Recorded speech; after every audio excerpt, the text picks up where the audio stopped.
Hello and welcome to our morning edition of Arirang News. We begin with these stories making the headlines at this hour. Israeli Prime Minister Benjamin Netanyahu says he has instructed Israel to begin peace talks with Lebanon, but added there is no ceasefire and that strikes on Hezbollah will continue. This comes after Israeli strikes on Wednesday killed at least 300 people in Lebanon and wounded more than 1,000 others.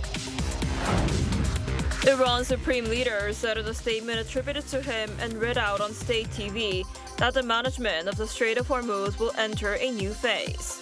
His comments come as ship traffic through the key waterway remains heavily disrupted despite a temporary ceasefire. The South Korean government has decided to keep its fuel price caps unchanged for the next 2 weeks. Announcing a third round of price cap measures on fuel, the Trade Ministry cited ongoing volatility in the Middle East and a fragile ceasefire between the United States and Iran. We begin this morning in the Middle East. Israeli Prime Minister Benjamin Netanyahu has ordered peace talks with Lebanon, following recent strikes that killed more than 300 people. U.S. President Donald Trump says he's optimistic that Israel will exercise restraint amid the U.S. negotiations with Iran. Our Kim Do-yeon starts us off. While the 2-week ceasefire with Iran holds, Israeli Prime Minister Benjamin Netanyahu made it clear on Thursday that Lebanon is not part of that deal. I want to tell you there is no ceasefire in Lebanon. We are continuing to strike Hezbollah with force, and we will not stop until we restore your security. Last night, I instructed the cabinet to open direct negotiations with Lebanon in order to achieve 2 goals. 1, the disarmament of Hezbollah. 2, a historic, sustainable peace agreement between Israel and Lebanon. The announcement follows the deadliest day of the renewed conflict. The Lebanese Health Ministry reports that Israeli airstrikes on Wednesday killed more than 300 people and wounded over 1,100 others. The fighting in Lebanon remains an obstacle to a fragile 2-week ceasefire between the United States and Iran, which was reached earlier this week. End-of-war negotiations between Washington and Tehran are scheduled to begin this Saturday, April 11th in Islamabad, led by U.S. Vice President J.D. Vance and Iranian Parliament Speaker Mohammad Bagher Ghalibaf. In a phone interview with U.S. broadcaster NBC on Thursday, U.S. President Donald Trump said he is very optimistic about the upcoming talks. Trump told the network that Iranian leaders are being far more reasonable in private, stating they are agreeing to terms because their military has been conquered. However, the broader truce is teetering. Iran is still severely restricting commercial shipping through the Strait of Hormuz, arguing that Israel's continued strikes on Hezbollah violate the core conditions of the ceasefire. Addressing this variable during his Thursday interview, President Trump stated that Israel is scaling back its operations in Lebanon. He confirmed that he recently spoke with Netanyahu by phone, telling NBC that the Israeli leader will exercise restraint to facilitate the broader negotiation process. Kim Do-yeon, Arirang News. Iran's supreme leader says the management of the Strait of Hormuz will enter a new phase, signaling tighter control over one of the world's most crucial oil choke points. The warning comes as ship traffic through the strait plunged to under 10% of normal levels, and attacks on Saudi energy facilities further strained global supply. Our Lee Seung-jae has more. Iran's supreme leader, Mojtaba Khamenei, has signaled tighter control over the Strait of Hormuz, raising concerns about new costs and further disruption to global oil flows. In a statement attributed to Khamenei, read out on Iranian state television, marking 40 days since the death of his father on Thursday, Khamenei said Iran would elevate its management of the strait to a new dimension.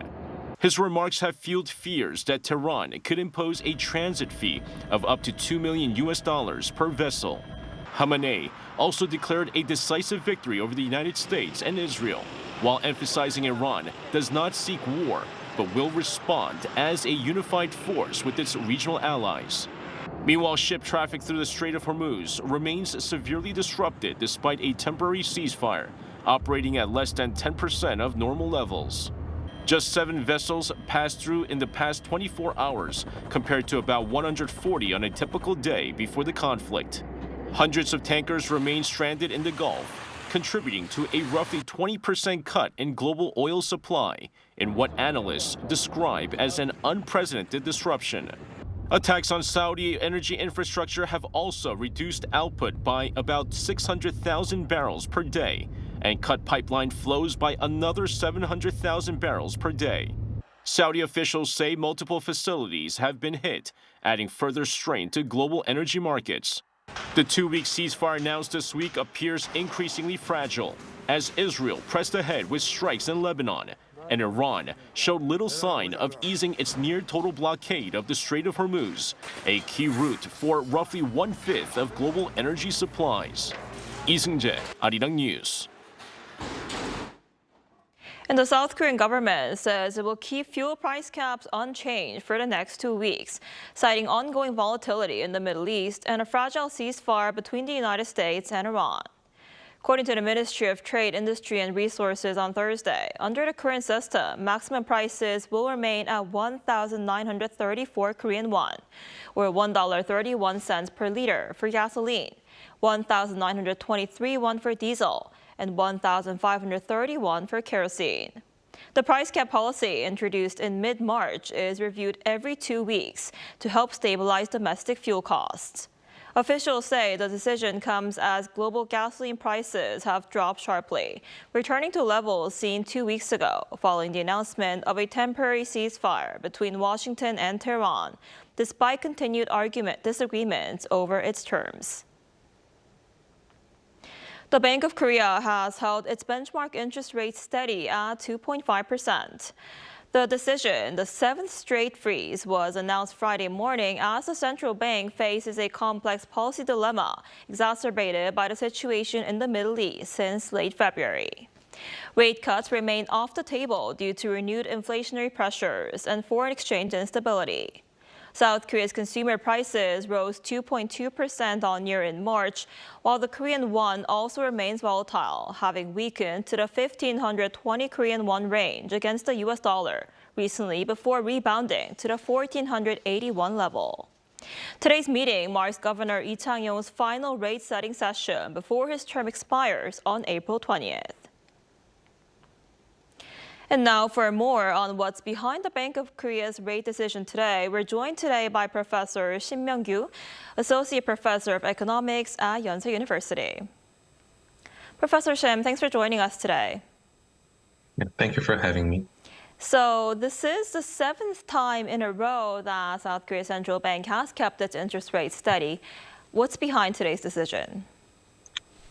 The BOK's decision to keep the policy rate unchanged at 2.5% is actually widely expected when considering the current macroeconomic environment. On the one hand, inflationary pressures remain as CPI inflation rate recently came in at about 2.2%, which is slightly above the BOK's target, and there are clear upside risks due to rising oil prices. But at the same time, there are also growing concerns about slowing domestic demand and weaker global economic growth, especially given the uncertainty surrounding the Middle East situation. In particular, the uncertainty regarding the U.S.-Iran war might drag down the global economy further, which can affect the Korean economy as well. So to me, and I think for most of the experts, the BOK seems to be balancing these two opposing risks, containing inflation while avoiding an excessive slowdown in the economy. Right, and the Korean won came back down against the U.S. dollar after being mostly trapped above the critical 1,500 threshold in recent weeks. Do you expect the Korean won to stay in this range? The recent appreciation of the Korean won, bring it back to around about 1,371 range, seems to reflect partial easing of the global risk sentiment. Following the ceasefire announcement, financial market volatility has somewhat declined, which has reduced demand for safe haven assets like the US dollar. However, I would be a little bit cautious about expecting a sustained recovery like we have seen the last 2 days. For example, the Korean won has already depreciated by around 4% since the conflict began, highlighting how sensitive it is to the global uncertainty. It has been found that when uncertainty rises, whether it comes from the geographical risk or global financial conditions, the Korean won tends to weaken due to investors' flight to safety behavior. Given that the underlying risks have not been fully resolved, as we see these days, Korean won could still face depreciation pressure. So while it may stabilize in the short run, I would expect continued volatility rather than a clear strengthening trend. I see. And to contain fuel prices, the Trade Ministry announced a third round of fuel price caps yesterday and says it'll keep them unchanged for the next 2 weeks. So why is the government sticking with the current level? And has this cap on domestic fuel actually helped bring prices down?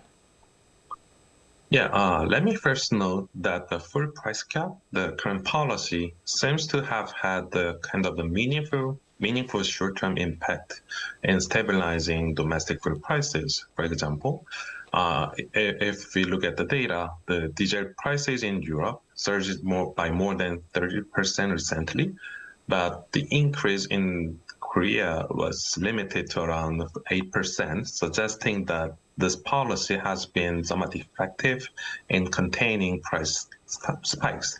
This has also helped moderate inflation to some extent. Even the overall inflation rate rose to about 2.2% in March, as I commented earlier. The increase could have been higher without the stabilization measures. So there are the underlying factors why the government, these are the underlying factors why the government wants to keep the fuel price caps. However, we also need to notice that there are some limitations in these policies. The policy does not address the underlying supply constraints, which is not the control of the current government. And as we have already seen some signs that prices can rise again because the situation in the Middle East does not seem to stabilize very recently. So overall, I would say the price cap is effective in the short run, but it cannot be the long-term solution. Right, exactly. And like you mentioned, oil prices fell after the 2-week ceasefire was announced. Do you think they'll stay low? Because some analysts say it could take a year for prices to return to pre-Iran war levels, even if a ceasefire continues to hold. What's your take on this? Yeah, I also agree with the kind of the idea, but the recent decline in oil prices following the ceasefire announcement reflects the improved expectations about global supply conditions. Investors are likely pricing in the possibility that energy shipments from the Persian Gulf will resume, which reduce the immediate concerns about supply disruptions. However, I would emphasize that this reaction is still largely driven by sentiment or expectations of the market participants rather than confirmed changes in the fundamentals. So, in fact, if you look at the data, oil prices have previously surged by more than 50% since the conflict began, which shows how sensitive the oil market is to the geopolitical developments. And given that the uncertainty about how stable the ceasefire will be, there is still significant risk that supply disruptions could reemerge. And that's actually what we saw yesterday as Israel attacked Bahrain again, and it impacted the market again. So while the recent drop in oil prices is kind of understandable, I want to say that it may be somewhat premature to conclude that the other pressure on the oil prices has fully resolved. I see. All right, Professor Shim, thanks so much for taking the time today. We appreciate it. Thank you.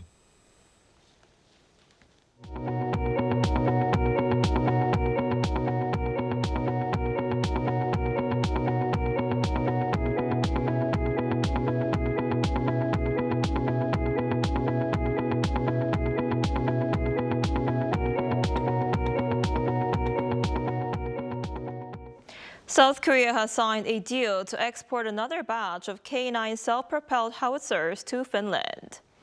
According to the Defense Acquisition Program Administration, a second export contract was signed in Helsinki between the Korea Trade Investment Promotion Agency and Finland's Defense Ministry. Under the agreement, Hanwha Aerospace will supply 112 howitzers in a deal worth around $630 million. Finland's decision follows a successful operation of 96 K9 howitzers purchased in 2017. The DAPA said the deal highlights the K9 system's proven mobility and firepower in harsh Nordic conditions. And President Lee Jae-myung on Thursday held the first National Economic Advisory Council meeting of his administration. As expected, the economic fallout from the war in the Middle East topped the agenda. Our Blue House correspondent Song Yoo-jin has the details. A threat, but also an opportunity. President Lee Jae-myung has again called for turning the challenge posed by the war in the Middle East into a chance to overhaul South Korea's economic structure. 이번 이 위기 국면도 모두가 변화를 받아들일 마음의 자세를 갖게 되기 때문에 실제 국정을 담당하는 우리가 잘 준비하면 또다시 이 국면을 기회로 만들어서 새롭게 도약하는 새로운 시스템을 구축하는 정말 좋은 계기가 될 수 있을 것 같습니다. Lee made the remarks while chairing his first National Economic Advisory Council meeting at the Blue House on Thursday. Established in 1999, the council advises the president on economic policy. Lee and council members focused on what they see as two urgent tasks: securing energy supplies in the short term and reducing South Korea's long-term dependence on fossil fuels and on Middle Eastern energy routes. We need to secure as much energy supply as possible during the 2-week ceasefire. Oil tankers should be deployed as soon as the Strait of Hormuz reopens. We also need to urgently secure crude oil and LNG from sources such as Russia and Iran, and bring in as much naphtha as possible from countries like China and Russia. On speeding up the transition to renewable energy, the council stressed the importance of building technological competitiveness.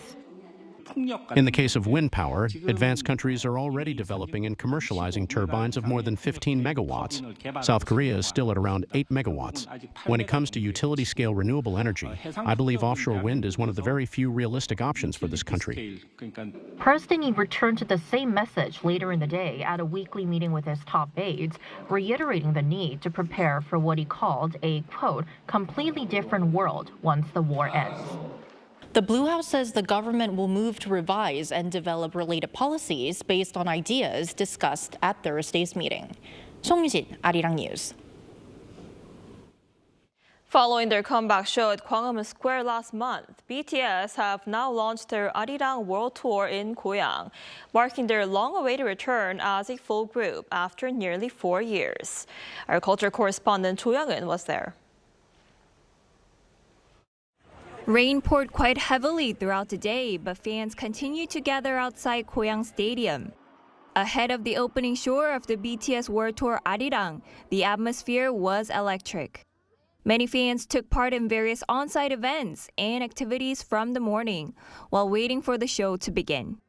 Despite the weather, some have been waiting for hours, helping to build anticipation by waving light sticks, taking pictures, and singing along to their favorite BTS songs. We have waited too long for this. She waited almost 10 years, I waited 9 years, so it's been a long wait, and we're finally seeing. I'm currently waiting for Swim, and we got the album and everything at home, and hopefully I get to see JK up close, you know. I wasn't able to see him back in Seoul. I was in front of a screen. The fans haven't just been waiting for hours, but for 4 years as the group returns as a full lineup following their comeback event at Gwanghwamun Square. More than 120,000 fans are expected over the 3-day run in Goyang, following concerts on Saturday and Sunday this week. Goyang also holds significance as the hometown of leader RM. Earlier in the day, the city lit up the concert venue and nearby parks in BTS's signature purple. The concert features a 360-degree open stage, marking one of the largest productions in K-pop. The tour will continue through 2027, spanning 85 shows across 34 cities worldwide. while 46 concerts across Goyang, Tokyo, and major cities in North America and Europe have already sold out. About 2.4 million tickets have been sold for 41 shows in North America and Europe alone. Additional dates in Latin America for October have been announced on Wednesday, expanding the scale of the global tour. With their recent success on the Billboard charts, BTS are expected to draw even greater global attention with this tour. 조영은, Arirang News, Goyang.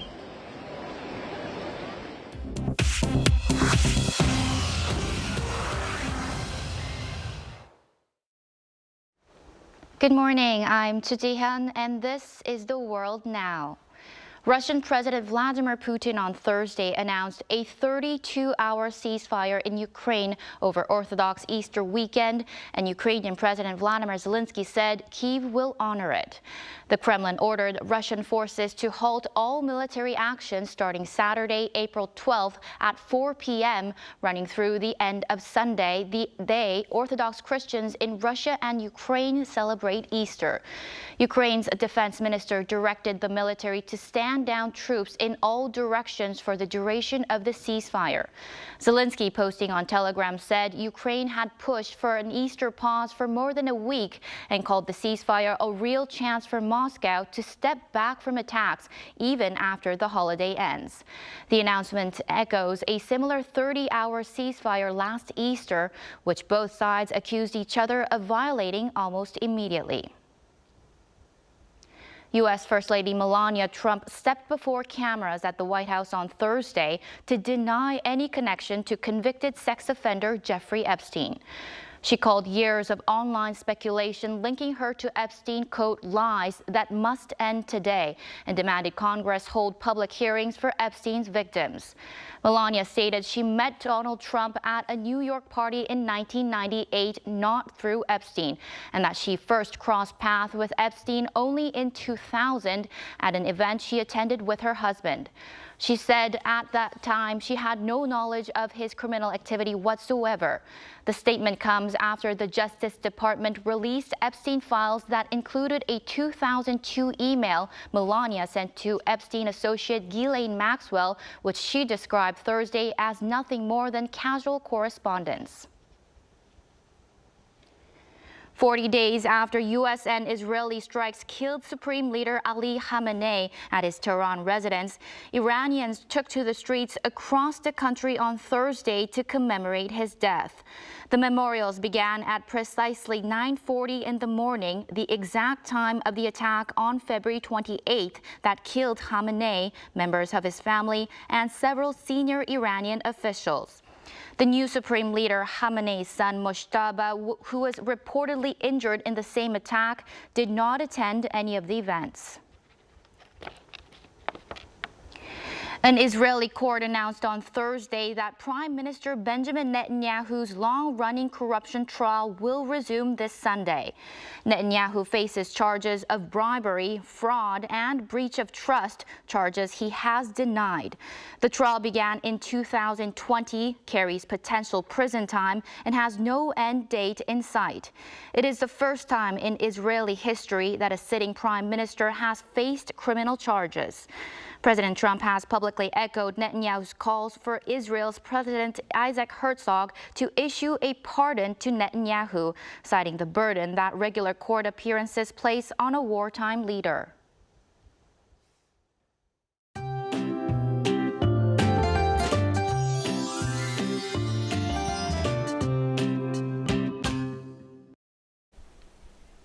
It was rainy all day on Thursday and was quite intense for a spring day. Rain has tapered off, but there could be some lingering rain through the morning with around 5 millimeters in the forecast. However, eastern parts of Gangwon-do and Gyeonggi-do province may see rain into the late afternoon, and elsewhere inland a brief passing shower is still possible later in the day.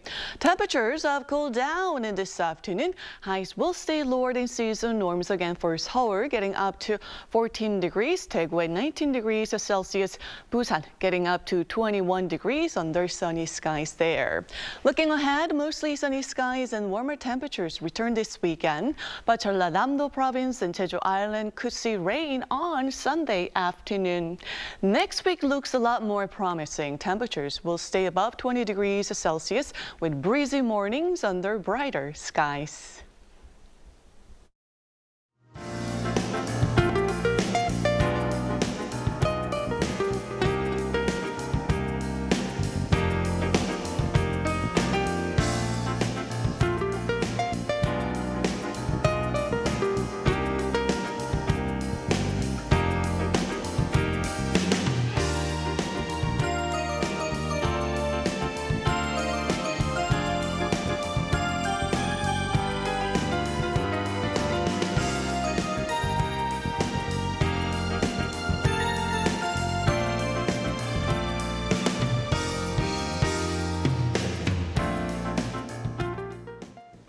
That's all we have for this morning. Arirang News will be back at noon Korea time. Thanks for watching.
From breaking news in South Korea to stories from around the world, we're here to bring you the news that matters. Truth, clarity, and impartiality. And that's what we uphold in a fast-changing world. We go beyond the headlines, offering depth, context, and perspective. This isn't just news, it's our commitment. News you trust. Arirang News.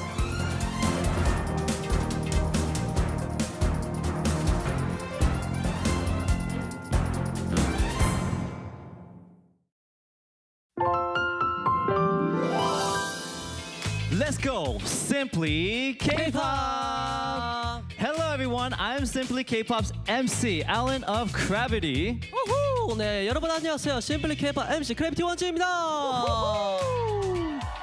I wanna be me. I wanna be your light. La la la la la la la la. I'll give a confession. Let's go high. 느껴줘. 너와 내가 손을 잡고 눈앞에 펼쳐진 세상을 기다려.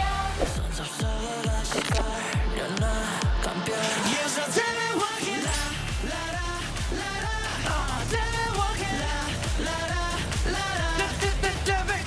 나의 첫사랑에게 꼭 전하고 싶은 말 문득 꺼내보는 추억의 틀자 가장 소중한 Then this week's Simply K-pop. Don't miss out.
We're here to bring a new type of news show. New insights, new styles, and new topics every day. We are News Generation.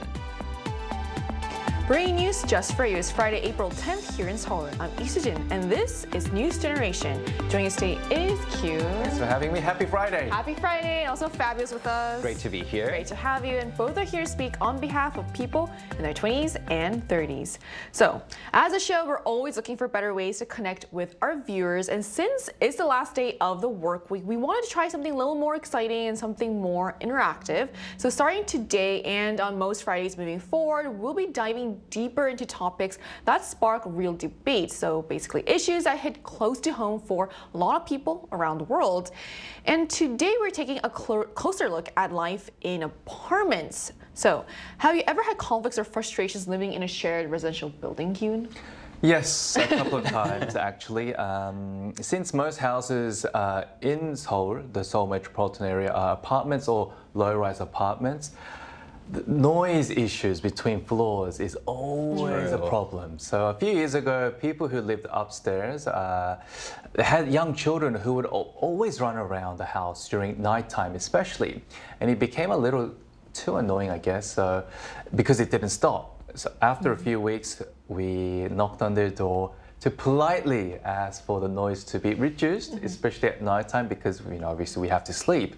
And the grandmother of the kids, this is funny. She actually said, "Oh, can I go down to your place to actually hear whether it's really loud or not, whether it's annoying or not?" And I found that to be very intrusive and very rude. But luckily, the mother of the kids said, "Oh, I'm so sorry." She apologized over and over, saying, "Oh, I'll do my best so that the kids don't make too much noise."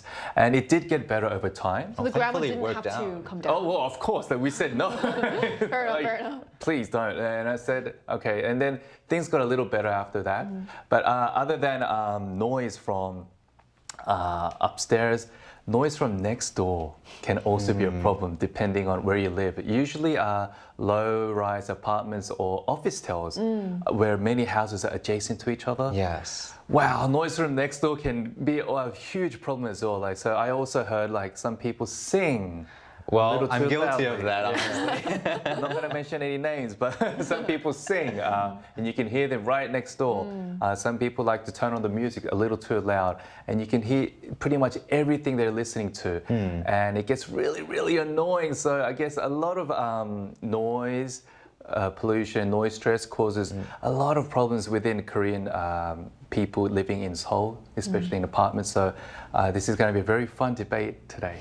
Gabby, I also feel like you have a lot to say on this. So what's your experience like? Well, I mean, I can add a lot onto noise, but I'll do so later because I like singing, but I'm very self-conscious about doing so in my own place. And I actually encountered a lot of very hard situations here in Korea, living in this type of buildings. You can imagine that most units have different owners, right? So a few owners wanted to purchase the apartment that I was renting, and they actually tried to motivate me to move to another apartment. I said no because it seemed quite sketchy and didn't really match the contract that I signed. But because of that, I had a lot of different problems with them, like very strong conflicts, to the point where I was about to call the police to intervene, which is definitely not my style.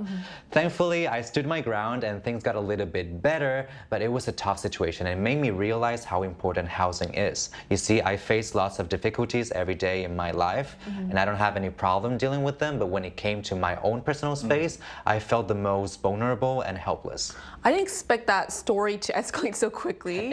I didn't expect it to escalate so much in that moment. I'm glad you persevered. I know how hard it must have been because especially you're living in a different country. You have to deal with that. And you also have to navigate a different legal system. So sometimes they tell you something and they're like, you can definitely change your house, there's no problem, but then you actually look into it and it's a little bit sketchy. So you have to be careful. I'm glad everything got sorted out. Thankfully, yes. So with so many people living side by side, shared housing and apartments can easily lead to everyday tensions. So what kinds of conflicts are most common in Korea's shared residential buildings, such as apartments or villas, Kyun? Apart from noise, smell of food and food waste can also cause problems for neighbors. That's a big one. Recently, a Korean celebrity uploaded a picture on a social media of a grill with pork belly, garlic, and mushroom on it in the veranda of her home, which was an apartment complex. Now, she cooked it outside, not inside her own kitchen gas stove, because of the smell. This caused a heated online debate, some arguing that smell etiquette in apartment complexes should be followed and kept, as it can cause harm and stress to neighbors, saying she was being very inconsiderate. Now, smell between floors is becoming a serious issue, like noise, and while some say it's invading one's freedom in their personal space and going a little overboard, other sensitive people are raising this single social media feed into a social controversy, a talking point.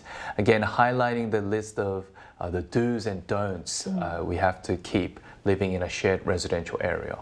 Right, so this shows how even small habits can turn to bigger social debates. So what's your personal opinion on this kind of situation? I think more care needs to be put in when cooking food with a strong smell, like pork belly, for instance. And the fact that people cooking on or near balconies just means that they don't want the smell to stay inside their homes. But at the same time, the smell can actually go upstairs or even spread to the side, and the smell could go inside the other neighbors' homes, causing more, I guess, stress for them. So it could be seen as a little selfish, like me not wanting the smell to stay inside my house, but it's okay for the smell to go into other people's houses. So in that sense, it can be seen a little selfish. But you know, the great thing about Korea is there are so many restaurants, barbecue restaurants especially, that are open till late into the night. So, and it's everywhere. So if you really want to have samgyeopsal or pork belly late at night or even during the day, you know, just step outside, go to any restaurant, and you won't have any of these. You don't have to feel conscious about, you know, the smell spreading. Yeah, and there are even delivery menus that actually have the pork belly cooked beforehand and they deliver it to you. So all you need to do is just heat it. So I think if you just take that extra step into considering other people as well and not causing any stress or harm to them, then I guess it's a better option to keep everyone, I guess, peaceful in a shared residential area especially. The thing is, I kind of want to give the celebrity a benefit of the doubt in the sense, like, I'm guessing she didn't think that was something to be ashamed of, or she wasn't trying to, you know, be a burden to anyone else, because since you posted it on social media. But you're right, there are different options. You know, because Korea has great restaurants as well. So I think people have different opinions on this. So. And also she was a celebrity. So I guess in Korea, celebrities are always under scrutiny. So you have to be careful what you upload, what you don't upload. But I think she did get targeted. But I don't think she meant any harm, like you said. But I'm sure she won't do it again. If anything, I felt like maybe eating outside would kind of lessen, because it might evaporate to the air, maybe the smell. Maybe, but I think Fabio has something to say. And what's your take on this? I feel like I have a little bit of a different opinion. You see, I feel like in Korea we have different options. Of course, going to a restaurant is probably a little bit more efficient in this case. I wouldn't see the purpose of doing a whole barbecue in your apartment. But at the same time, I heard the word balcony or veranda, and as a European, that feels quite nice in my ears. Like a lot of people smoke or eat in these spaces to make the most out of them. And I feel like they were also trying to be considerate of the smell, for example, so that, you know, counting that space as an outside space, it doesn't really directly affect other apartments. So if it happens once or twice as a neighbor, I would just let it go. And honestly, you can also just close the window. But honestly, if it happens consistently, of course, I would see a situation where you would go to that neighbor and let that person know that is definitely becoming a problem for you. For example, sometimes I would leave my house and I would see that most of the people in my floor have their doors open because they're cooking. Probably not to let the smell impregnate their walls. While doing so, the whole hall smells like food. But because I had my door closed before, I got that kind of like smell insulation and I really didn't notice. So at least you have the option in this case to like close your space so it doesn't really affect your own apartment. Okay, so Fabio, when you step out of your house, you get that smell greeting you, unpleasant food smell. Well, it's not the best sensation, but at the same time, I understand them because they don't want that smell inside their rooms. Oh, so people in Europe don't really mind, you know, smells coming up from below them, I guess? I mean, I guess it might also be a spice problem, honestly, because in Spain, most of the people, when they cook, it isn't really necessarily like a strong smell that I'm guessing also disappears faster, maybe? Exactly, probably. But at the same time, it's seen as a way of like being quite nice to just open their windows or do so in space that is in the open, so it doesn't really become a problem inside. So, I mean, it's clear that tolerance can really vary from person to person, apparently also country to country. Still, it raises a broader question about where we draw the line between personal freedom and being mindful of others. And that's why we also wanted to hear directly from our viewers. So we ran a poll on Yaraning's YouTube channel asking what they thought about grilling samgyeopsal or K-barbecue on the balcony of an apartment building. And here's what the results showed. So the results show a clear majority taking a middle ground view, with 54% saying it depends on the situation, while 28% consider it rude and 18% believe it's a matter of personal freedom, my home, my rules. So this suggests that most people see this less as a black and white issue and more as something shaped by context, timing, and consideration for others. And that gray area becomes even more sensitive when it comes to noise between floors, which you also kind of mentioned in the intro. So how serious are noise complaints in apartment buildings here in Korea, Fabio? Very serious. One of my biggest shocks was that most of my neighbors were extremely quiet, which made me really self-conscious about the noise that I was making. And the data really shows how important this is. You see, according to the Police Science Institute of Korea, over a period of 10 years, starting from 2013, a total of 734 violent cases were recorded that were related to noise between different floors. So about 10% of those cases were actually very serious. Also, an apartment complex posted a notice for most of the residents to avoid using blenders at 6:30 a.m. so that people wouldn't wake up from the noise. And in the UK, residents are also motivated to only do laundry once a week so that the noise from washing machines doesn't really become a problem for other neighbors. So we're seeing these daily activities, especially things that people do before going to work, like blowing their hair or cooking, become a problem and pretty much the reason of conflict between neighbors. I see. So that all this shows how everyday noise can escalate into something much bigger. So it raises the question of what should actually be considered acceptable? So where should we draw a line on everyday noise in apartments? What's your take on this, Hyun? This is a really tricky situation. I think noise made from machines through daily activities like the washing machine, hair dryers, or even blenders, it's something that we can't really change or avoid on a daily basis. Of course, turning on music loud and like having parties late into the night and just like shouting at each other is obviously a different story. But even though it could be everyone's dream to live in a big house where they're separated by big front backyards, that's not the case. And it's not the reality here in Seoul metropolitan area. So I think neighbors should be a little more accepting and understanding that they could be making the same noise and harming others while not noticing it. But I think it's, at the same time, timing is very important. That you don't want to use your washing machine past 10 p.m. when others may start sleeping. But I think, let's say blenders in the morning, I mean, come on, if you need to make some like fresh juice to start your day, a lot of people wake up at what, 5 in the morning? And I think 6:30, yes, for some people it may be very early, but for many workers here in Korea. People are sleeping. No, but like some could be sleeping, but for others, it could like mean like they're up already, they have to leave house at like before 7, so 6:30 could be like the optimum time for them to actually have breakfast, which includes like using a blender, perhaps. So I get where that comes first. What are your thoughts on this? I like the distinction of like noise that comes from devices or daily activities and the one that comes from human behavior. So for me, the thing that really becomes a problem is when people talk in the halls in my own apartment building and they do so early in the morning. But singing is okay? Well, singing is okay for me. No one sang in my own apartment, so I don't really have any bad experiences with other neighbors singing. But sometimes when I sing and I hear a noise from another room, I just get really self-conscious slowly transition into silence. But hall is very different because it echoes a lot. Exactly. So that's one of my biggest problems. And as you said, the infrastructure is usually not that good when it comes to sound insulation, so it can become a problem. When it comes to daily activities, though, I feel like keeping it short at least could be a way of making the problem a little bit less intense. For example, I have to blow dry my hair every day in the morning, and sometimes I do so at 4 or 5 a.m. when I have to do a gig early in the morning.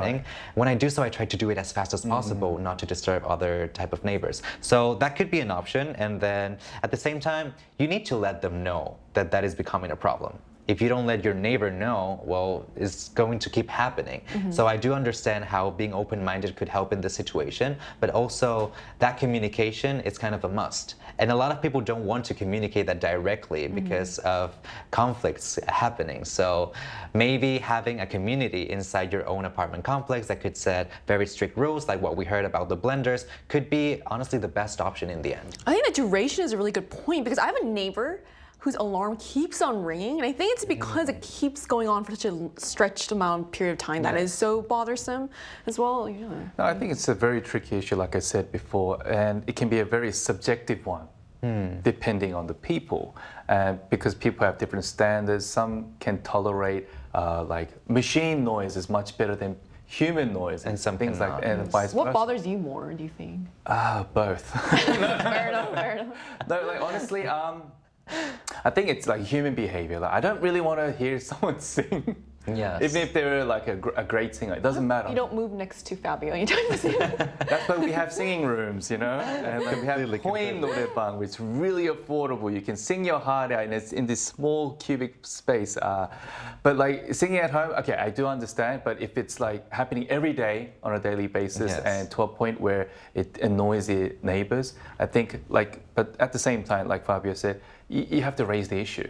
And in Korea, we have, in big apartment complexes, there are security guards working around the clock. So a lot of residents actually reach out to the security guards first before directly, I guess, going in contact with the neighbors face to face and appealing. So that could be one option as well. But I also think the incident you talked about in the UK with using washing machines, I had heard, according to the article, the resident actually bought a new washing machine that made less noise, and they put it even like rubber pads on the bottom, so it actually reduces less vibration. They did everything they could, and they came to like an agreement saying that we won't use it past 8 p.m. So I guess if you have really sensitive neighbors who actually confront you, leaving a note saying, don't use a washing machine more like 5 times a week, reduce it to once or twice.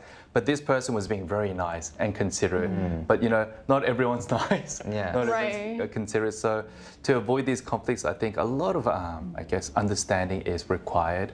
But I guess posting a note could work.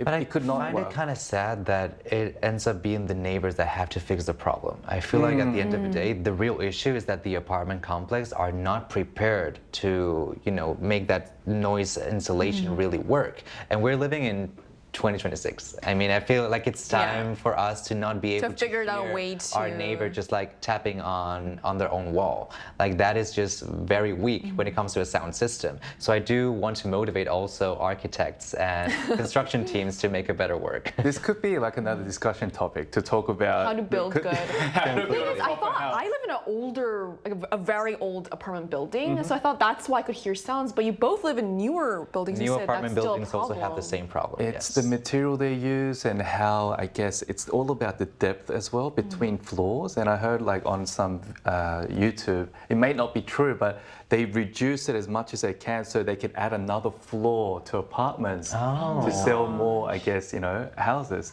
So I thought, it kind of makes sense on the construction side, but for the residents that actually have to live there to bear all the sound of their neighbors, it can get very stressful because if it like accumulates, if it's a one-off thing, that's fine. I guess it's a weekend, people can party. But if it happens on a daily basis, that's when stress level goes up. And a lot of people in Korea, they like to hold it in, they bottle it up, but once it pops, that's when serious crimes happen. There's no going back. We've seen before, there's no going back as well, So I thought moving to a newer building would solve my issues, but apparently not. So these are everyday sounds, not intentional disturbances, but at the same time, living in close quarters often calls for a bit of compromise. And in the end, it's really about balancing personal freedom with consideration for others.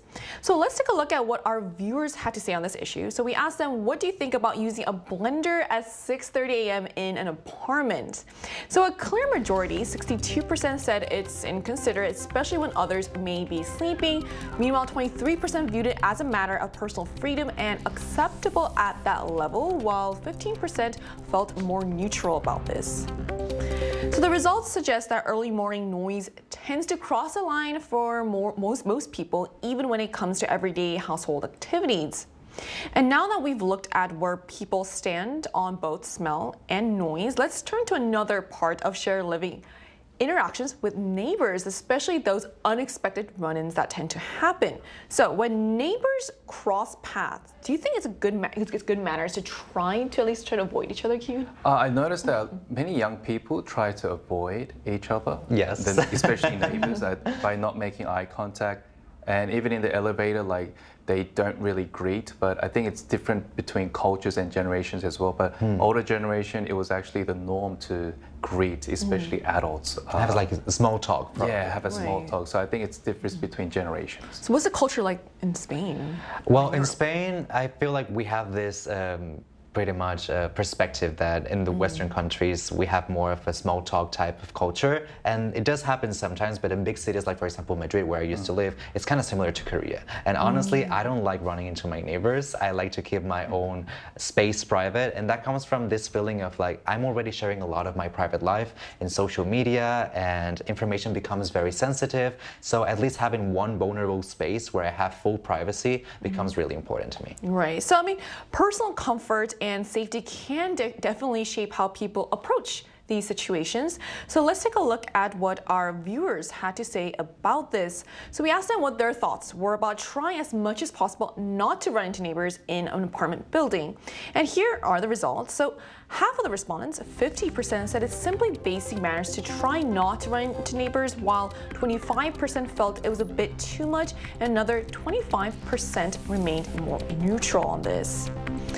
So it is quite surprising that as many as half of the respondents see avoiding neighbors as basic neighbors. It really shows how strongly some people value personal space and privacy, even in shared living environments like apartments. Still, a significant portion finds it either unnecessary or doesn't feel as strongly about it, highlighting how even small social habits can be interpreted very differently in shared living spaces. So as we wrap up our very first Friday deep dive, hearing where our panelists stand on smells, noise, and everyday interactions in shared living spaces, I guess, what are your final thoughts on this, Kyun? No, it's interesting to see and hear how people view the same thing in such a different way. Yes. But the sad truth is that we cannot choose the kind of neighbors we want to have. So therefore, I think if everyone can become a bit more understanding and just accept the differences and have this kind of like concrete rule that everyone should keep, like an unspoken rule, I think it can keep everyone harmonized in these residential complexes. Right, there are very varied opinions on this. So what about you? Yes, I understand this whole mentality of my house, my rules, but we have to make some sacrifices in order to live together.